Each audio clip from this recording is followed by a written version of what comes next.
امام مالک نے نافع سے خبر دی کہ حضرت عبداللہ بن عمر رضی اللہ تعالیٰ عنہ نے ایک ٹھنڈی اور برسات کی رات میں اذان دی، پھر یوں پکار کر کہہ دیا کہ لوگوں اپنی قیام گاہوں پر ہی نماز پڑھ لو۔ پھر فرمایا کہ نبی کریم صلی اللہ علیہ وسلم سردی و بارش کی راتوں میں مؤذن کو حکم دیتے تھے کہ وہ اعلان کر دے کہ لوگوں اپنی قیام گاہوں پر ہی نماز پڑھ لو۔ صحیح بخاری حدیث نمبر 666۔ ابن شہاب نے محمود بن ربیع انصاری سے روایت کیا کہ عتبان بن مالک انصاری رضی اللہ تعالیٰ عنہ نابینا تھے اور وہ اپنی قوم کے امام تھے۔ انہوں نے رسول اللہ صلی اللہ علیہ وسلم سے عرض کی کہ یا رسول اللہ، اندھیری اور سیلاب کی راتیں ہوتی ہیں اور میں اندھا ہوں، اس لیے آپ میرے گھر میں کسی جگہ نماز پڑھ لیجئے تاکہ میں وہیں اپنی نماز کی جگہ بنا لوں۔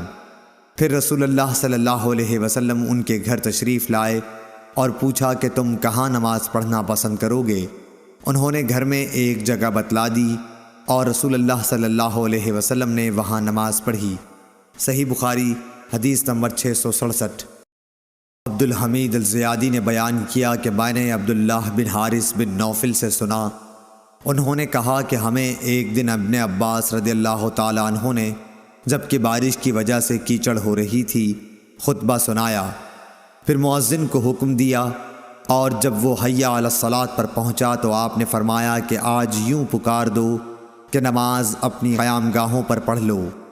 لوگ ایک دوسرے کو حیرت کی وجہ سے دیکھنے لگے جیسے اس کو انہوں نے ناجائز سمجھا۔ ابن عباس نے فرمایا کہ ایسا معلوم ہوتا ہے کہ نہ شاید اس کو برا جانا ہے، ایسا تو مجھ سے بہتر ذات یعنی رسول اللہ صلی اللہ علیہ وسلم نے بھی کیا تھا۔ بے شک جمعہ واجب ہے، مگر میں نے یہ پسند نہیں کیا کہ حی علی الصلاۃ کہہ کر تمہیں باہر نکالوں اور تکلیف میں مبتلا کروں۔ اور حماد عاصم سے، وہ عبداللہ بن حارث سے، وہ ابن عباس سے اسی طرح روایت کرتے ہیں۔ البتہ انہوں نے اتنا اور کہا کہ ابن عباس رضی اللہ تعالیٰ عنہ نے فرمایا کہ مجھے اچھا معلوم نہیں ہوا کہ تمہیں گناہ گار کروں اور تم اس حالت میں آؤ کہ تم مٹی میں اور گھٹنوں تک آلودہ ہو گئے ہو۔ صحیح بخاری حدیث نمبر 668۔ ابو سلمہ بن عبد الرحمن نے کہا کہ میں نے ابو سعید خدری رضی اللہ تعالیٰ عنہ سے شب قدر کو پوچھا، آپ نے فرمایا کہ بادل کا ایک ٹکڑا آیا اور برسا یہاں تک کہ مسجد کی چھت ٹپکنے لگی جو کھجور کی شاخوں سے بنائی گئی تھی۔ پھر نماز کے لیے تکبیر ہوئی، میں نے دیکھا کہ نبی کریم صلی اللہ علیہ وسلم کیچڑ اور پانی میں سجدہ کر رہے تھے، کیچڑ کا نشان آپ کی پیشانی پر بھی میں نے دیکھا۔ صحیح بخاری حدیث نمبر 669۔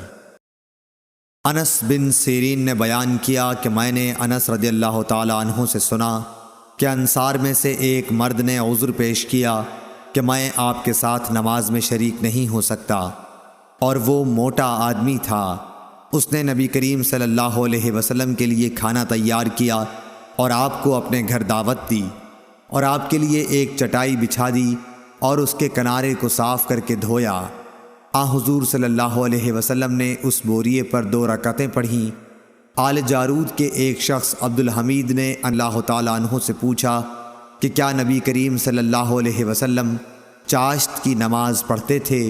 انہوں نے فرمایا کہ اس دن کے سوا اور کبھی میں نے آپ کو پڑھتے نہیں دیکھا۔ صحیح بخاری حدیث نمبر 670۔